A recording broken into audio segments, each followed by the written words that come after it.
What's up, y'all? What is up? It is your girl EJ. And it's your girl Tika. And y'all, we are here to talk about The Boys. This is season 2. This is episode 4. And when I tell y'all that this episode was crazy, it was crazy, y'all. Talk that talk TV, we back again. And y'all already know we've been going on this whole journey of The Boys.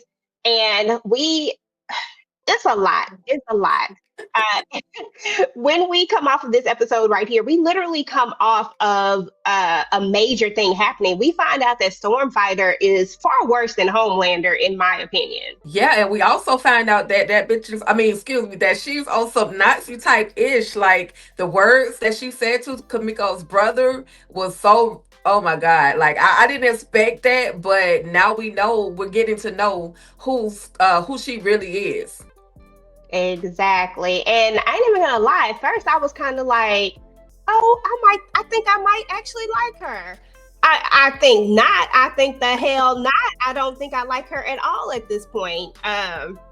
She's just a very interesting character, to say the least. And anytime you can make Homelander look like a Boy Scout, that's saying a lot about you, okay?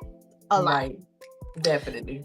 When this episode actually started out, we start out with everybody's kind of going through it. Kimiko is definitely in her feelings. She just lost her brother. She just saw him, die in one of the worst ways. And Frenchie just wants to make her feel better. And then you got Butcher, of course, who is still Butcher. I mean, it's just never going to change. It just is what it is. But I do feel like the team kind of took a little bit of a setback this episode. Yeah, and definitely there's that Kimiko is definitely going through it. And then she's also forced to basically watch this person who just took out her brother be praised on the news like she's some superhero. And so Kimiko is definitely building up. Her anger is building up, and this is that vengeance. This is what I feel like Butcher has. This is why he is so angry as well. Yeah, Butcher is gonna be Butcher, but we expect that, from Butcher. But I see why their anger is the way that it is, because these soups are out there doing whatever they want to do, and then they're kind of like getting away with it with no real repercussions behind it. Absolutely. And then there's going to be a point when Mallory, of course, is going to let Butcher know, like, hey, you need to talk to Liberty. This is another piece of the puzzle. But she also gives him something, even though she said, that they wanted the terrorist guy. That was the way that she would exchange the information. She just gave it to him anyway. I think she feels like she owes him for putting him into this situation, because she is initially the one who kind of put the battery pack in his back and got him started on this mission of trying to take out Homelander and Homelander more than Voight, but you know what I mean. Right. Yeah, Mallory definitely was the match that struck the candle to get this whole thing started. And yeah, she definitely does owe him. I'll say that she does owe him, because had it not been for her encouragement, he probably would have taken a whole different other route. That part, absolutely. Now, completely. Listen, there was some funny parts in this right here, in the midst of all of this stuff. And even I do want to go back to the previous episode. Did you laugh when they went through that well? Because I did. I said, no, the hell ain't it? I was like, not Moby getting taken out like that, like straight through. And then poor Huey is just in shock. He's literally in shell shock, like, what the hell is going on? I can't move. I don't want to move. I just don't want to do this anymore. He's covered in goo and stuff from the well, the innards of the well. And I was just like, oh my God. It was funny, but it was like, what the hell is going on? What's next? It was funny to see the deep fall on his ass, literally. That was funny. Oh, girl, that part. Trying to protect his well. Okay, he was doing too much. But we had a moment where, and I don't know if it happens at the very beginning of it. I feel like it does, but even if it doesn't, we got to talk about it and go ahead and get it out the way. Why Frenchie try to kiss Kimiko? Why? Listen, Frenchie over there on that powder, he done crushed up some pills, and he just was feeling way too good than what he needed to be feeling. And Kimiko was like, hell to the no. I mean, no, sir. Get back up off me or I'm about to take you out. Like, why would you do that, Frenchie? You're vulnerable, but she's even more vulnerable. This is not something that she needs. This is not going to help her feel better. Maybe that's what you're used to, somebody kissing and hugging on you to make you feel better, but that's not what Kimiko needed. And she was just like, bruh, is you cool? Like, what is going on? Okay, I said Frenchie always trying to put his lips on somebody, like the way he had kissed Huey in the mouth that time. I said, keep your lips to yourself, bruh. Like, we doing too much with these lips, just obviously too much. But yeah, I thought that was an interesting moment. But let me tell you about the gutterist moment. And this is when I was like, oh my God, like, I was like, ain't no way Mallory lived through this. I said, we saw her get got. Like, I'm on the edge of my seat trying to figure out why is she here. I was like, why is she here? Why? But when we found out, he is a sick puppy. Homelander is so sick. To have a doppelganger basically change into Madeline, I'm just like, dang, you loved her that much. But first, y'all, I really thought that it was a dream sequence. You know, TV, they're good for giving us some kind of crazy dream sequence. So I was like, is he dreaming? And then when he went and the milk came out, and I was like, but what the heck is going on? And then he's sitting down, laying on her lap or whatever. And I was just like, what the hell? And then the stomach went to growling and grumbling, and something wasn't quite right. And we find out it's this big old ugly, I ain't gonna call dude ugly, but he wasn't the cutest. He's a doppelganger that can shapeshift into anybody. I was just like, this is crazy. I never expected that. Yeah, I didn't see that coming either. I was like, what in the ham sandwich? What are we doing here? I'm sorry, but this milk fetish is just a weird. And the way she be putting her hands in his mouth, ugh. They do it. It's just too much. I was like, okay, Homelander. Yeah, I'm pretty much done with this. But there is going to be a moment, and I've been giving Butcher like a hard time. Like, I've been giving Butcher the business, and I feel like he deserves all the business that he gets because, like, while I understand him in a sense, I still don't understand him at the same time, if that makes sense, because I feel like he's always choosing his needs and wants over everybody else. Even in this moment, after he finds out where Becca is, he's willing to go in there and he's going to try to go get her, but he's not even thinking about how the team is. Like, they're in pieces and shambles right now, and this is when you're going to leave them at this moment and tell you got it, even though they do, but still it just feels selfish. Butcher is definitely selfish. And again, though, they knew that his plan was literally all about him. It wasn't so much to get anybody from the Supes that have wronged their families or interfered in their lives. They were there because they're friends with Butcher. So they kind of know he's selfish. I ain't making excuses. There's no excuse whatsoever why Butcher is the way that he is, but they know it and they still stick around. Like, they had multiple opportunities to get the heck away from him, but that's Butcher. Homelander is on one. After he done when he got his milk and cookies, he done took himself over here trying to have the audacity to hem up Starlight at some point. Like, you just out here accosting her like this. What is we doing? I mean, but he actually believed her. I mean, she's a good liar. I ain't gonna lie to you. She did good at however she pulled that off. Right. Yeah, she definitely pulled that one off, because I was like, girl, you about to be up out of here. He in your face. He has his hands around your throat.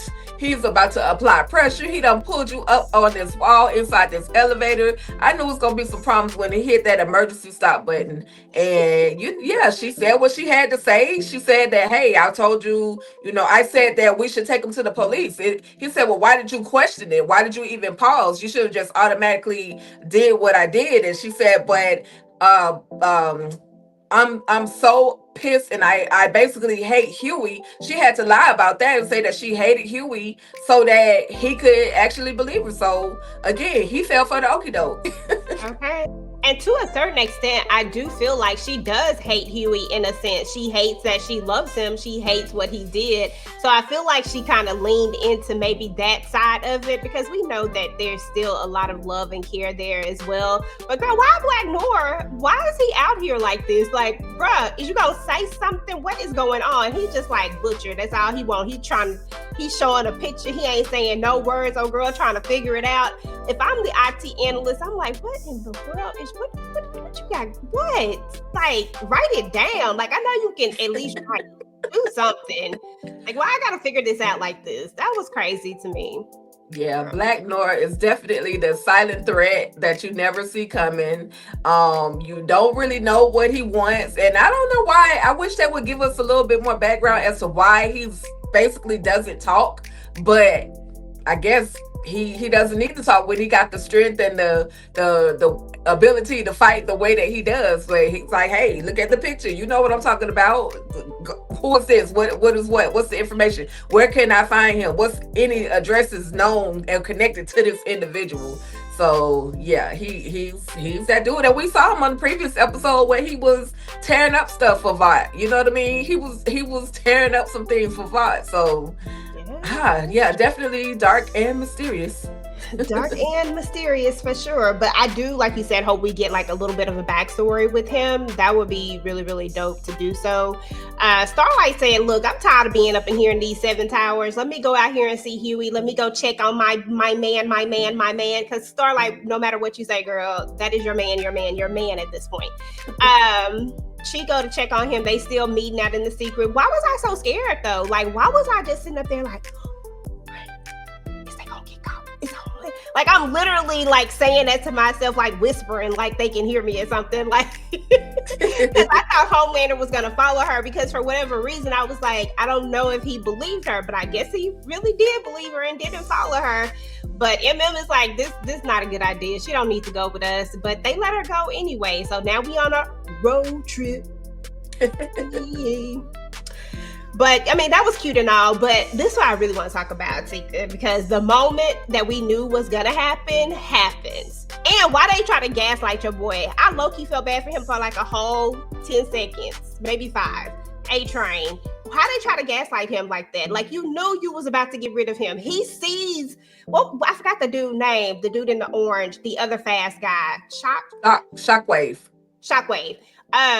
You see him, and he kind of gives you that look, and then y'all really try to gaslight him. Ashley need her butt whooped for that one. Yeah, they have been replacing A-Train for the longest, no matter what, especially when they found out that he has a weak heart. He can't run as fast as he used to be able to, and he definitely can't take any of the Compound V, or that'll take him out. So yeah, they've been trying to replace him, and we gonna find out later that because of Storm, what's her name? Stormfighter. Yeah, Stormfighter. Because of her raggedy ass, behind. She anyway, we gonna get to it. She don't like them. She don't like us like that. So, that's when it makes it even more hard for them to keep him around because of her. Like, she's a top-notch queen right now. She's the reigning queen, the reigning suit. So we got to do kind of comply with whatever she is saying too. So yeah, it was, yeah, but he had to go anyway, because like he ran right through Ruby and didn't even care. He stopped for half a second. I can't stop, and kept running. So whatever happened to A-Train, I laughed at it anyway. Whatever happened to him, I wasn't even mad about it. I felt bad for him for like a whole half a second, but like, not too much on it, because at the end of the day, A-Train unalived his girlfriend because Homelander told him he had to. He ran, like you said, he ran through Robin, and he just didn't even care about it. But I don't know if I can say that the stuff that A-Train has done even gets anywhere near what some of these other suits are going to be capable of and what they do. I don't know who's even good anymore. I honestly don't. Maybe Queen Maeve should. Everybody is teetering on a line right now. Like, even the people that seem like they could be good, something tells me that they have a dark side to them. Like, I feel like there's this dark side to Black Noir that we haven't got the full story for just yet. So, there's that. Girl, why does when they on this road trip, they was getting on my nerves. I said, if y'all do not stop singing, if I was MM, I would have been like, look, y'all got to get out. It's not a good road trip without some singing. I do love that when they stopped at the restaurant doing one of their stops, and she was like, oh my God, I get to finally eat a donut. My mom wouldn't allow me to eat these donuts because of weight gain and all this other stuff. I love that moment. It was kind of funny. And then she tells the story about how her father used to give her, donuts and talk to her. And then that was something that she and Mother's Milk actually had in common, because he would say the same thing about his dessert was ice cream. So his father would sit and talk to him, and they would do it over ice cream. So I like that they did have, regardless of the music in the car, they still had a bonding moment, that it was necessary. Because other than that, Mother's Milk was going to keep giving her the business. Like, he was going to be like, I don't like you at this point. She sacrificed a lot because she's saying she doesn't want to be, a part of the 7 anymore like that. And so they went in and literally sawed through her skin and got that chip out of there. And I was just like, girl, you a superhero. But she really was down for the cause. She's down to be a part of the boys. So I was here for that. They knew that they was going to be tracking them. And I mean, it's the only way. So, I mean, it is what it is. Frenchie finally decides that he's going to go find him some loving. So we're back to his girl that we met in season 1. I can't think of her name at this very moment, but we back to her again. We're over here and she knows him, and he's kind of pouring his heart out, and she's like, just let her grieve. And I was like, that's like the best advice. Like, leave her alone and let her grieve at this point, even though, we know the stages of grief, anger kicks in. It's good that he was there when the anger part kicked in, but we do need to just let Kimiko have some time. I mean, she's really just reacclimating herself into regular life, for crying out loud. Just last season, she was ready to tear your head off. I would let her be. It was definitely handing out the good advice this time around. The last time, because we're going to get into it, there's a moment where she they had an issue where one of their friends OD'd, and then Frenchie was kind of caught in between two worlds, in between helping the friend with the OD and then helping the boys. And so this is where, we see where he has sacrificed just as much, especially when it comes to friendships, to try to be a part of the boys. But I like that regardless of all of that, Sherry is still there to try to be as good of a friend as she can to him throughout the situation. So kudos to her, and she was definitely giving out some good advice at this moment. Yeah, absolutely. And I liked how they even leaned into the whole conversation about Lamplighter, because we know that Mother's Milk talked about this when we first met them. Whatever it was that Frenchie did when he went off the script again, it caused Mallory to lose her children to Lamplighter. He burned them up. And she says that you're out here trying to basically like make up for that. And like, you can't make up for that. He wants to have retribution for what he feels that him causing the whole thing with Mallory's kids at the end of the day. So I thought that was interesting to kind of get a little bit more insight. As Butcher, he completed his mission, okay? He completed his mission. He got to the spot. He got over the wall, and he makes it to Becca. And girl, let's talk about it. Yeah, he got to Becca, and they were happy and excited to see one another. They talked about it, and he was not giving I'm gonna love your son no matter what. He was giving, that's not my son. that's Homelander's son. You can leave that little bastard where you leave him where he's at, and you're coming with me. But she's like, no, I'm not leaving. Basically, I'm not going anywhere without my son.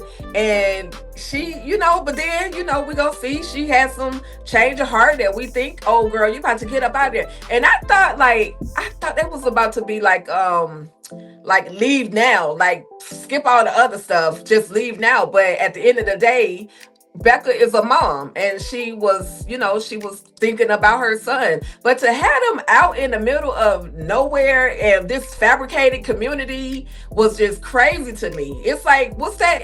I can't think of the TV show, but it's like you get stuck at this branch and then you can't get out. It's like, that's what that's what that little community was giving me. It was giving me From. I was like, oh my gosh, a wall, really? Okay, From without the monsters that come out at night.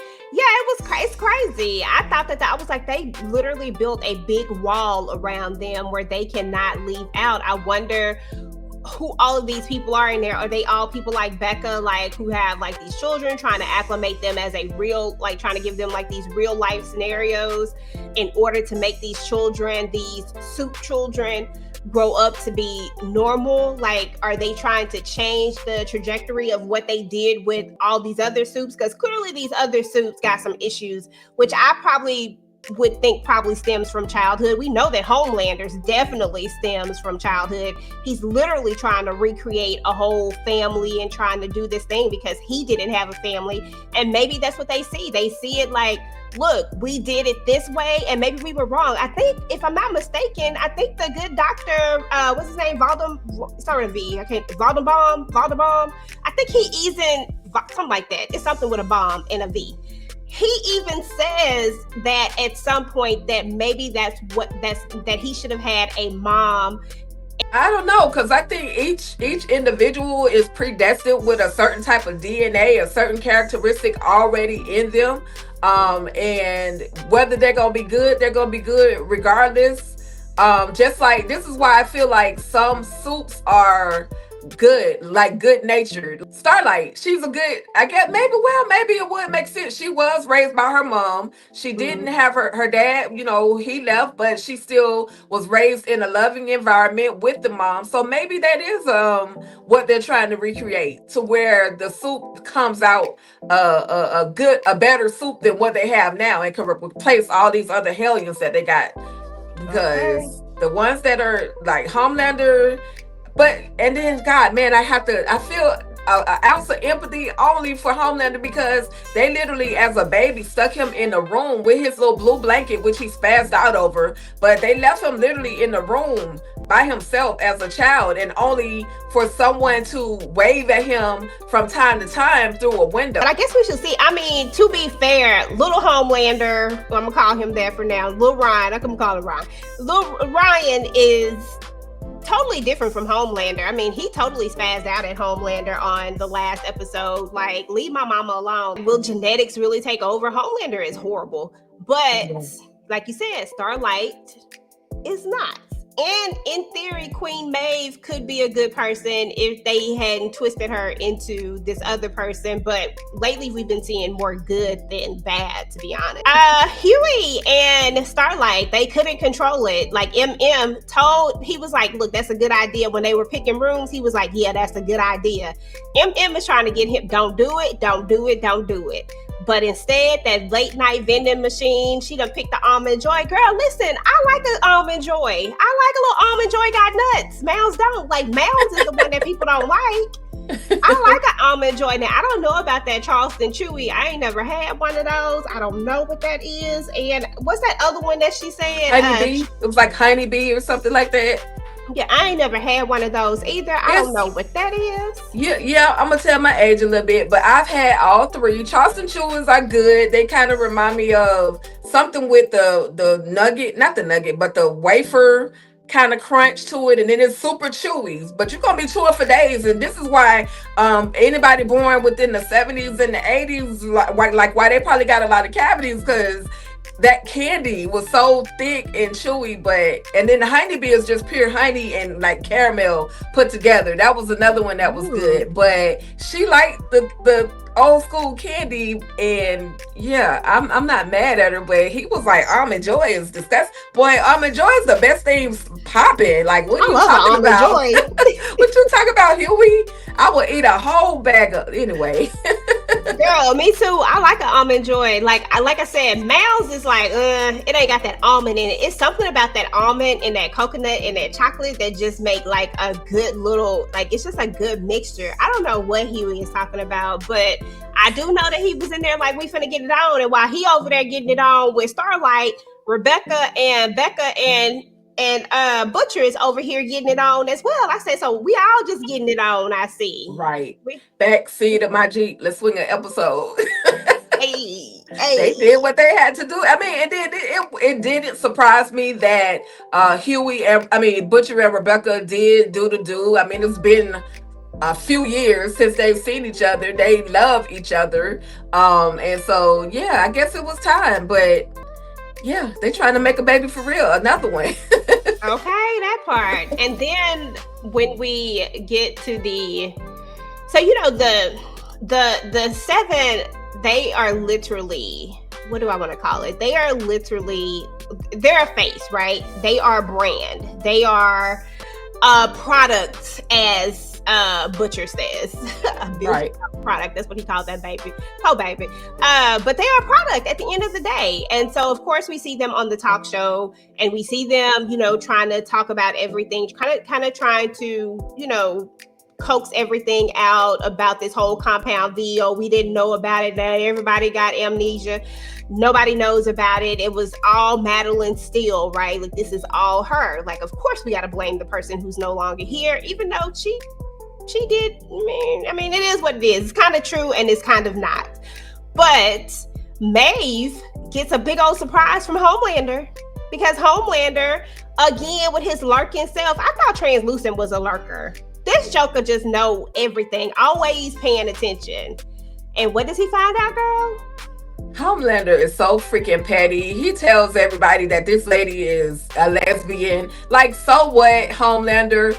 But, that was Maeve's story to tell. That was Maeve's secret to reveal to people. And he took it upon himself to let the world know on national television that she is basically a lesbian and she's in a relationship with someone, which in actuality, her and Elena not really kicking it like that. Elena is just there to kind of comfort her, and then now she's there by force. But he's trying to destroy Maeve when Maeve had his back for a long time. For him to try to destroy her only because she don't want him is like, dude, like, stop with the pettiness. He was giving me Maeve, just take him out on the stage right now.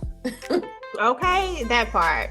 It was crazy to me. But those stats, that when she read out those stats, I was like, well, I mean, maybe they got a point, because when you think about the fact that they created these people, right?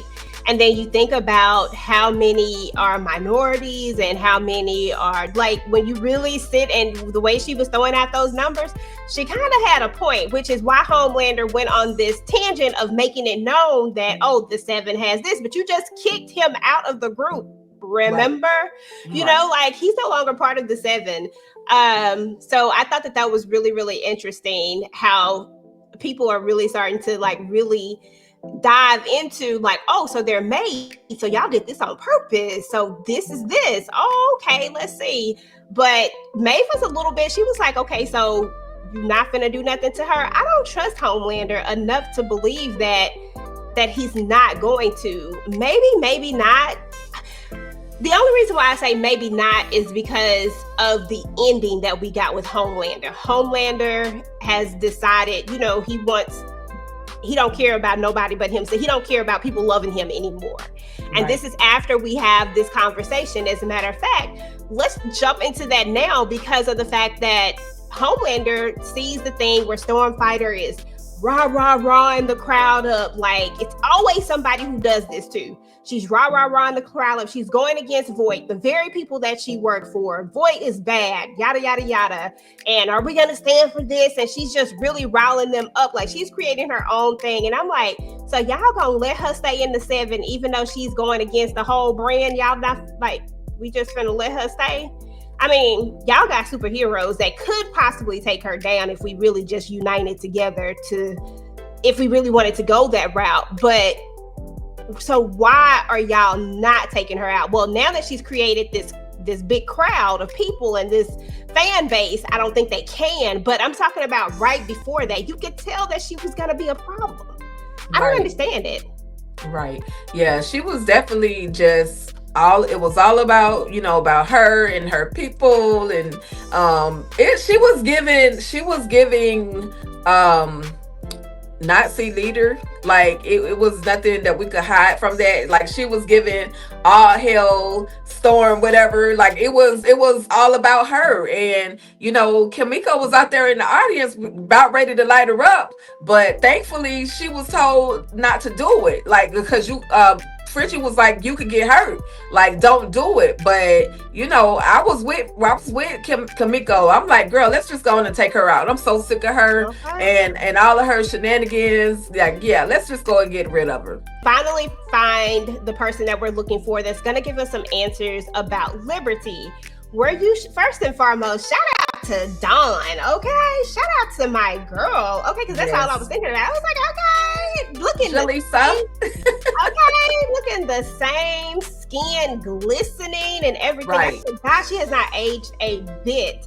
But when we find her and we find out this horrible story about Liberty, right? About this superhero by the name of Liberty, who basically is racist as hell. And she unalived this guy for no reason at all. Like definitely a profile, which is something that's not uncommon. We've heard of profiling before, but a superhero profiling somebody and then unaliving them, it feels like you're arming these people who with these powers. Like they gave certain people powers that they just shouldn't have gave these powers to. I know you can't determine how they're going to grow up, but at the same time, they didn't try to structure these soups that they created into growing up in such a way that they could become like real heroes. Like you literally created menaces here. But Valerie, as she told the story about how Liberty had unalived her brother the way that she did, and she said that she was sitting in the car. She was a little girl when it happened. She was sitting in the car and literally there was nothing that she could really do. And when she gets out of the car and we see him on the ground and his face is all bashed in and face all twisted up, it was just like super crazy. And then again, back in that time, it wouldn't surprise me that people are still beating on black people like that. You know what I mean? Yeah. And so Huey was the one that said that we haven't seen her since 1979. And she's like, nah, baby, she's alive right now. Like I've seen her. And she shows the picture of Storm. Like what? That's her? Like what the heck? So now thankfully for her story, they're going to be able to, they have a little more insight on what they can do to take her behind out, because she's definitely a menace and she's been a menace for a very long time. Mm-hmm. And Voight, here they go again with these weak payouts. They gave them $2,000, which no doubt maybe then might have seemed like a decent amount of money. But in theory, I don't even think for 1979, I don't really think that was a good amount of money for then. I'm thinking if you gave them the 40-some thousand that you tried to offer Huey, then that might have been a decent amount of money for 1979. But $2,000, like really? And they couldn't say anything. I'm just like, this is crazy.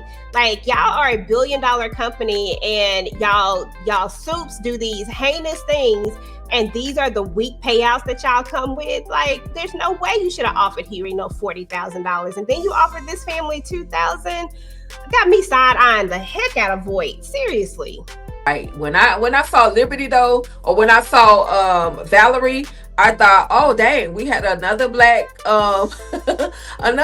superhero, but in actuality, she was a victim of what the soups had done. So however they got that information that connected her to Liberty was genius. However, was that was through Mallory, right? Mallory was the one that gave them the information to go to that house. So it Mhm. was smart, but she was like, I don't want to talk to y'all. We didn't, like you said, y'all gave us money. We wasn't gonna talk, right? But thankfully, Mother's Milk was like, we're not with Vought. We just want some answers. So I was just like, the whole situation was just crazy. Now what are y'all gonna do? What are y'all gonna do, the boys and Starlight? What are y'all gonna do? What's your next move? That part, exactly. And I really do wonder what they're going to do. But speaking of Liberty, aka Stormfighter, we actually get over here to her and Homelander having a conversation.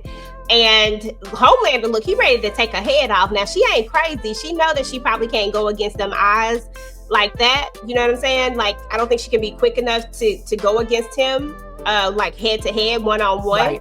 So she tries to, kind of coax him. She tries to bait him. She tries to speak to that portion of him that she knows is like she good at this. And she does exactly that. And, even though Homelander walks away from it, he walks away being bothered. He walks away knowing that, okay, so you're saying, she says that you don't need all these people to love you. You don't need everybody to love you. You need people to basically hate you. You need that too, right? And she makes this thing. She says, you have fans. Like, there's tons of people who love you, but I have soldiers, meaning that these people will get out here and do what needs to be done for me. But your fans, they're just that. That's how I took that to mean. Like, a fan is a fan. They ain't finna, some fans will go hard for you, but those are different kind of fans, right? But it's your typical normal fan. Yeah, I like you, but I'm probably not going to commit no crimes for you. But she says she got soldiers. That means I'm going to do whatever needs to be done. And that's what she's been doing. She's literally been, she's really been turning this into, like, she's been creating these radical people, like these people that, okay, screw Voight, okay, we got to go against the man. And even though I'm screw Voight too, it's the way in which she's doing it that's a little more interesting, to say the least. At the same time, while benefiting from being a part of it, I don't understand how the people who are following her can't see that it's got to be one of the most hypocritical things when you walk right back into that tower and are right there a part of this big machine, even though you say that you're going against it. Stormfighter is going to be a problem at the end of the day. When I first saw her, when we were first introduced to her, I knew she was going to be a problem. Just the way she moved was a problem. So, it's funny because she played with him especially with him knowing that he had dropped 9 points in the whole rating scale of popularity. He literally had dropped 9 points, and that is another thing that kind of got him to say, okay, what can I do differently? Maybe I do need to listen to her. But in actuality, he still has that jealousy and that envy that he possesses for her that is not really making him trust her like that. So he ain't gonna walk away, but he ain't gonna walk away mad, but he gonna walk away. That part. And then we kind of leaned into this earlier. We talked about the fact that Becca was like, look, I can't go with you. Like, I can't do this because you don't really want my son. And the minute you have a chance, you're going to get rid of him. And this just goes back to Butcher and who he is, and learning in this moment that Butcher has always been Butcher. Like, I thought that he was someone different with Becca, but apparently he wasn't. Some people calm people down. Some people can help ease people a little bit, but even she knew that she couldn't tell him about the pregnancy because she knew that she wouldn't even be able to calm him or handle this in the way that she wanted to handle it, that it would be something much bigger. And he had to be honest with her in that moment. Like, he had no intention of taking that little boy. They want him. They don't want you. We can just go. And it feels like she chose her son over him, and to me, in his eyes. And I'm torn by it, but at the same time, I get it from the mom side of it, right? Because Ryan is innocent and she's raised him all this time. He didn't ask to be born this suit, and he's not like these other suits now. He's just a child who is being shaped into being a good person. But if you leave him now, this could definitely turn him into a Homelander. And do you want something like that out there? That's how I took her conversation. Like, do you want to create another Homelander? No. Right. Definitely her point. As far as she's a mother first, at this point, she's a mother first. And do you really want another, like you said, EJ, do you really want another Homelander out there? Absolutely not. We don't. We see the type of turmoil and havoc this one is already reaping. So, it was a good conversation, but I was like, girl, go with your man. But then I was like, girl, go get your son. But then I was like, girl, go with your man. So I was like back and forth with my feelings on that moment. And then the very end, we have a couple of things that happen. We have where we've been seeing these women being interviewed all this time, only to find out that the cult, because this is exactly what they are, that the cult is looking for a wife for the Deep, right? We're trying to rehabilitate him to get him back into the Seven. And they want him to have this wife. He wants Gianna, but they want Cassandra. I was like, I want Gianna too, because Gianna was talking that talk, okay? But, they say, now you need Cassandra. And so we had that happen. And then we had this weird old thing happen with the doppelganger. We're back to him again. But when he turned into Homelander, because Homelander said he didn't want that other thing, he said he don't need nobody. He just need himself. And when he gets on his knees, he said it ain't. Gabe, it's just the boys be doing too much. They got some lines in here, boy, I tell you. Yeah. But anyway. That was a little too much for me. I was like, you better not. You better not. You better not do what I think you're about to do. And Homelander was like, listen, I don't need you. I don't need anybody. And he took this whole doppelganger out. I was waiting for the doppelganger to transform, shapeshift back to his original self. But he laid there, neck cracked a little bit, looking like Homelander in a freaking gown. I was like, what the hell? The boys, y'all have done it all. I have seen it all at this point. Y'all are doing the mess. Okay. Do you think that was like them saying like the part of Homelander dying almost, like because he needed this piece of him to die in order to become who he needs to be, in order for him to truly let go of this whole thing where he wants people, because he really does have this thing for adoration for whatever reason. That's a good thought though, EJ, about, basically getting rid of the old side of you that cared so much about what others thought. But then in the same token, that's creating a whole other type of animal. He's already the worst of the worst. So how much farther or how much worse is he going to get? Seeing that he took out his own himself, like he literally took himself out of the game. So I was just like, I couldn't even think that deep, because I'm just seeing him laying there with this freaking gown on and his neck cracked. I couldn't get too deep, but that makes a lot of sense. That would make a lot of sense, EJ. Girl. Alrighty, y'all. So that was the end of the episode, and y'all already know what time it is. It is time to go off on some of these old whack-ass characters. Talk that, talk that, talk that, talk that rain. I said what I said. Because they always doing the absolute most. Okay, and today, let me see who I want to go off on. It's somewhere between Stormfighter and maybe even Becca, because Becca worked my nerves too, because Butcher did all of this stuff just for nothing at the end of the day. Even though I can't stand Butcher, I have a soft spot for him every now and again. So I'm going to go with Becca, because why not? Let's go with Becca, because it is just exactly what I just said, Becca. Like, why in the world you have this man who 100% loves you, and I completely understand it, and I get that you are a mom and that you want to take care of your son Ryan and you want him to be the best that he can be, but at the end of the day he is a suit. but this man has risked everything in order to come here and get you. The least you could have done was go with him and at least try. Because when it's all said and done, if they void really, really want you that bad, you could always go back. I'm pretty sure. I'm pretty sure that there is a space for you to go back. You could go back and say, I made a mistake, da da da, whatever the case is. I feel like they would have took you back in with open arms. But now we'll never know if Billy was going to be on the up and up, if he really would have took Ryan as his own. Like, I know what I feel, but I don't know what he really would have done. And it felt like this love story just kind of got, and it's all because you didn't even give it a chance, because you decided that you weren't going to trust him enough, and that you were just going to go with the thought process of, this is who he is and this is what he does.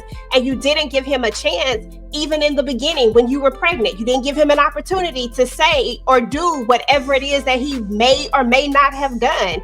I don't know. I just feel like that kind of low key makes you not that great at times. Like, I get it, but at the same time, I am having this little soft side for Butcher and seeing this through his eyes at this point. So, girl, you get it today.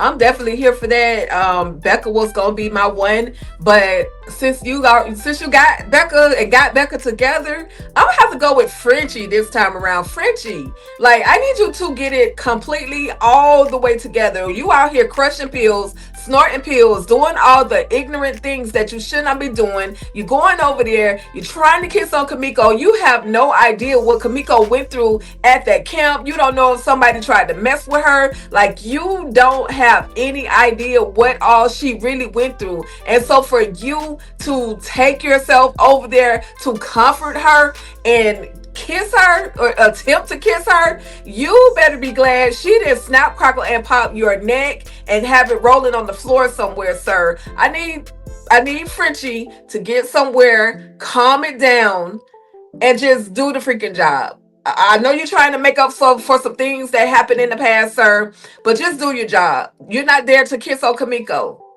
Okay. And that's it. That part. Listen, if you have a rant, some stuff that you need to get off your chest that these characters did in this particular episode, go ahead and drop down in the comments and let us know exactly what you got to say to them, and tell us why they are getting the business this week. Now it's time for the top 3, our picks, our takes, no debate. Top moment was when they went and met up with Valerie, and she talked about how Liberty was this person that, unalived her brother, and they were only paid $2,000. So I loved hearing her story as to what actually happened with her brother and why she doesn't, trust anybody at this point, and how Vought played a role in it. So seeing her was a very important part of the story, and I'm glad they brought her along so we could learn a little bit more about who Liberty is, and we now know that she is the Storm Chaser. I'm gonna call it a Storm Chaser because she be doing the most in these streets. Storm. Okay, that part. Coming in at number 2 for me is going to be the doppelganger situation. I'm sorry, but that was like one of the most weirdest parts. And I'm going to go with the first time that we see the doppelganger, when it is Madeline Stillwell. I literally thought that somehow, some way, she had escaped and that something weird had happened. I had no clue that it was going to be the doppelganger. And I will never for the life of me get over this whole putting the hands in the mouth and the breast milk thing. I just don't get it. It's weird. It's weird. It's weird. Ugh. Definitely weird AF. And so I guess the other moment, the top moment for me, the third moment would have been where Butcher finally got to see Becca again for the first time. This was the first interaction between the two, because we saw her and then we didn't see her anymore for a little bit. We saw back and forth where Homelander was doing his thing, but the reconnection between the two of them and for them to be able to get it in, I was just like, okay, they about to be a happy family. But we see what happens. But I love that moment for them to actually get the opportunity to reconnect. So salute to Butcher, salute to Becca for that moment, for trying to get themselves back together and just reconnect, show the love. Okay, that's what's up, because she probably ain't had none in a long time. Long time.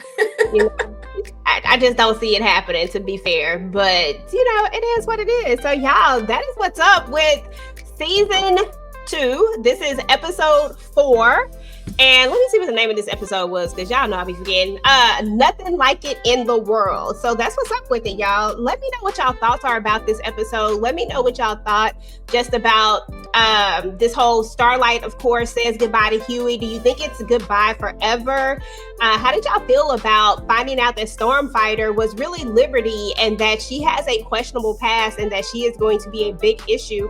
And what were y'all thoughts about Homelander basically getting rid of that portion of him that no longer served him? What do you think this is going to bring about in the future? Go ahead and get the conversation started down below, guys. Remember that if you like this video, please make sure to go ahead and like, share, and subscribe to our channel. Turn on your notifications so you don't miss out on any of our future TDT talks about the boys. And y'all, we're about to get up out of here, and we will talk to y'all later. Peace.